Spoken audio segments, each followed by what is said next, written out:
Hi guys, welcome back to my channel.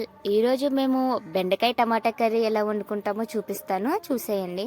దానికోసం ఉల్లిపాయలను అయితే కట్ చేసుకొని అలానే పచ్చిమిరపకాయలను కూడా కట్ చేసుకున్నాం. మేము పచ్చిమిరపకాయలు స్పైసీ ఎక్కువ తింటాం కాబట్టి ఎక్కువగానే కట్ చేసుకున్నాం. మీరు చూసి కట్ చేసుకోండి.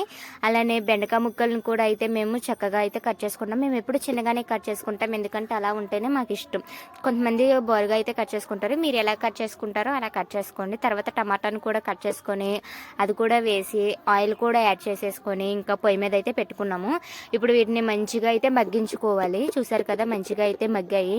ఇప్పుడు ఇలా మగ్గితే సరిపోతుంది. ఈ స్టేజ్లో మనము ఉప్పు అలానే సరిపడా ఉప్పు వేసుకోండి. ఎక్కువ వేసుకున్న కసిమై టేస్ట్ మారిపోతుంది. అలానే కారం ఇంకా పసుపు కూడా వేసుకొని వీటిని అయితే మంచిగా కలుపుకున్నాము.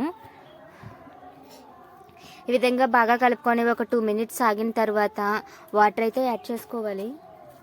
ఇంకా మూత పెట్టి కొంచెంసేపు మనకి ఎంత గ్రేవీతో సరిపోతుందో అంత గ్రేవీ వరకు అయితే ఉడికించుకోవాలి. సిమ్లో ఉడికించుకుంటే కర్రీ టేస్ట్ అయితే చాలా బాగుంటుంది. ఎందుకంటే చాలాసేపు ఉడుకుతున్న తర్వాతే కదా కర్రీ టేస్ట్ ఎప్పుడు బాగా ఉండేది.